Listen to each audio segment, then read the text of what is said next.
Y vamos a otro tema, porque entre 700 y 1.000 millones de dólares serían, según las estimaciones de los expertos, los costos para la reconstrucción tras los incendios forestales que golpearon a la región de Valparaíso. Queremos profundizar en este tema y ya nos acompaña el coordinador económico de Cambio Climático, Energía y también Medio Ambiente de Clapes UC, Luis González. ¿Cómo está, Luis? Un gusto saludarlo como siempre. Muy buenos días, Davor. Qué gusto. Gracias por el contacto. Bueno, ¿cuál es la estimación que hacen ustedes? Porque se han escuchado múltiples cifras acá. El municipio dice que son más o menos 1.100 millones, el gobierno está en el orden de los 1.000. Ayer veíamos a los ex colaboradores del presidente Piñera que hablaban de 742 millones de dólares. ¿Ustedes cuál es la cifra que calculan? Sí, nosotros estamos en torno a esos entre 720 y 740 millones de dólares. Lo que hemos hecho es estimar el daño, digamos, a las viviendas, que es lo observable. Evidentemente hay otros daños que también han sido registrados que no son observables, pero por el momento lo que podemos cuantificar con los datos que se han recibido son en torno a esa cifra que lastimosamente se va confirmando, como hemos sabido hasta el día de ayer, 7.000 viviendas afectadas.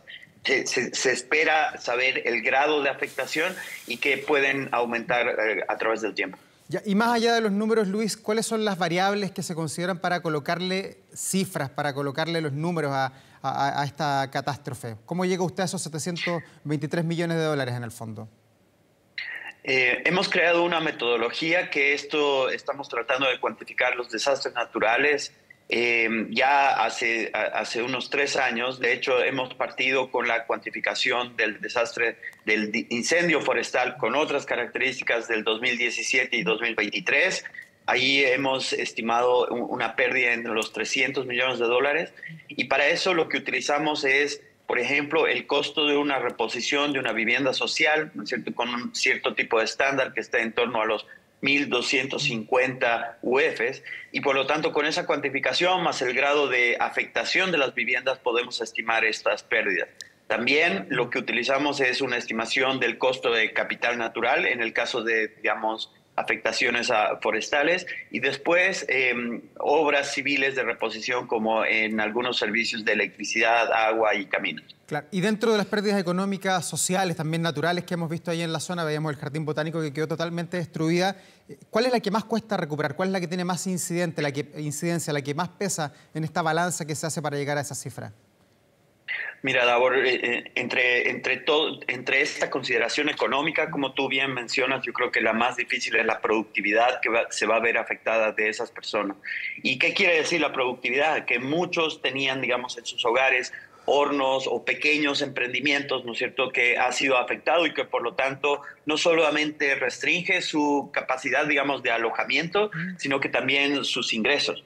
Y eso es lo que todavía se siente, es una merma que va a ser duradera, digamos, por lo menos en el mediano plazo. Ese va a ser el efecto real que va a tener esos hogares y también, de alguna manera, la economía del sector. Sí, Luis, y tomando de las palabras que usted acaba de decir, ¿se considera en este estudio que hace Clapes el daño que hubo a la fuerza laboral y productiva de Viña del Mar? Y pregunto específicamente por la destrucción del sector de El Salto, que es el nudo económico que entregaba mucho empleo a la zona, que ya estaba muy afectada además por los índices económicos. ¿Va a tener eso una relevancia directa, por ejemplo, en el crecimiento que eventualmente tenga o no tenga Valparaíso a futuro? El efecto que nosotros observamos es a través de la oferta laboral y en ese sentido es probable, digamos, de que muchos emprendimientos se vean afectados. Son emprendimientos que por el tamaño, digamos, y en su conjunto empiezan a ser considerables por el número de familias afectadas. Sin embargo, el efecto directo que uno podría esperar es que justamente esas horas que tú destinabas, digamos, a transporte y demás, ahora las estás dedicando para conseguir una habitación, para trabajar en la propia reconstrucción de tu vivienda. Entonces, por ese lado, el impacto se va a ver reflejado y es principalmente en los ingresos de estos hogares. Ya. ¿Y en la cifra que ustedes llegan en estos 723 millones de dólares, considera reconstruir en los mismos lugares o también tiene asignado algo de presupuesto para eventualmente comprar nuevos terrenos y levantar allí las viviendas? Ese presupuesto no está determinado. Nosotros lo que calculamos es simplemente la pérdida del capital y lo que sería la reposición. Y en esto entramos, digamos, en una recomendación de política económica que ha ido a la luz que el 70% de estas viviendas se encontraban en sitios, llamémosle, informales, donde la planificación territorial no autorizaba la construcción. Entonces, la gran pregunta es si vamos a volver a construir sabiendo que existe esa informalidad, o ahora vamos a tomar la decisión, y en ese sentido son las autoridades que tienen que asumir el liderazgo, de reubicar y normalizar, digamos, estas construcciones. Son décadas que se ha dejado, que se ha hecho una vista gorda con respecto a la normativa, y ahora observamos algunos de estos costos. La pregunta es si se va a asumir ese liderazgo o no. Luis, y lo que uno se pregunta después de la catástrofe, hemos visto muchas columnas de opinión, comentarios, ¿cuánto dinero se habría ahorrado el país si es que hubiera habido una adecuada planificación urbana? Usted recién decía, bueno, el 70% de las casas estaban ubicados en lugares que no estaban habilitados para levantar casas. ¿Se puede cuantificar cuánto habría ahorrado el país si es que estuviera tenido una planificación urbana ordenada y no el desorden que se ve en la planificación? Sobre todo, veía ahí el estudio de ustedes, a partir de los años 70 más o menos comenzó el desorden de la planificación urbana en Viña del Mar.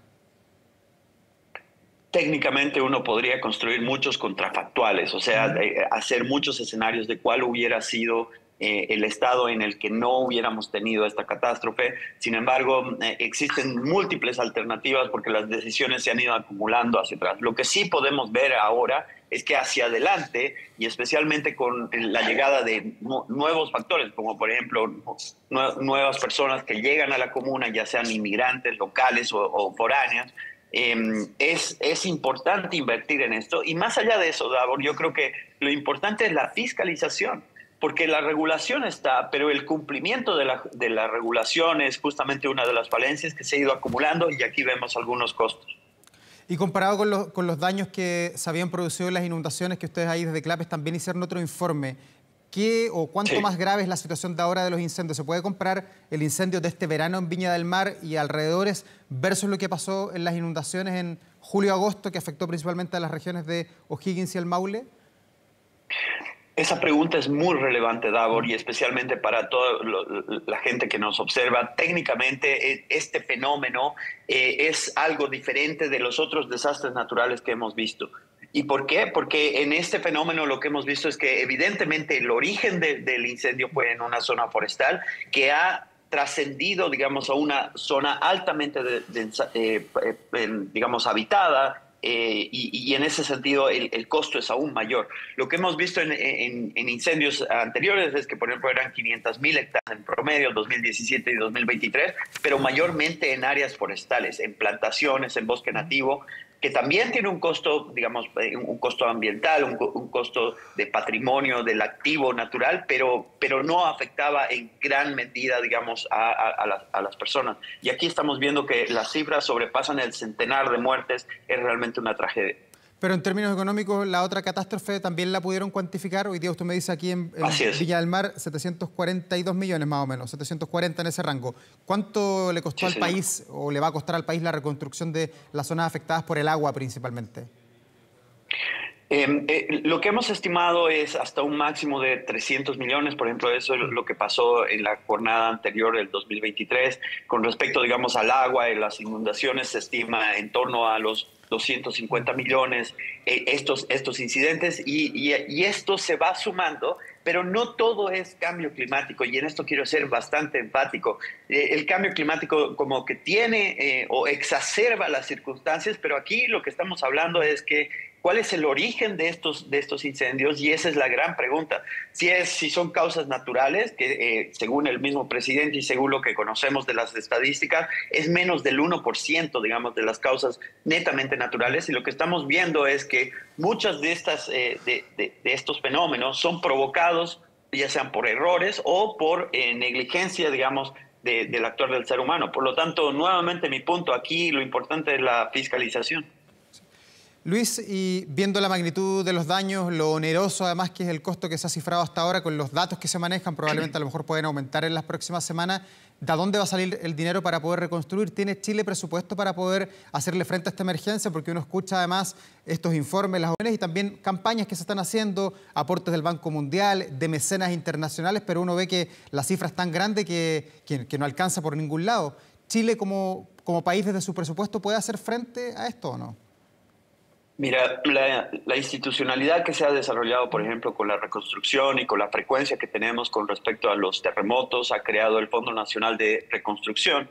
Es un fondo de ahorro, digamos, que se van recolectando, digamos, recursos para justamente estas catástrofes. Ahí hay una fuente importante, fresca de recursos, que además tiene la ventana de abrir la puerta no solamente a lo que vaya a hacer el Estado, sino el rol importante del aporte de privados con respecto a donaciones. No hay un mínimo, digamos, de donaciones. Cualquier familia, cualquier individuo podría aportar ese fondo. Esa es una fuente de recursos bastante importante.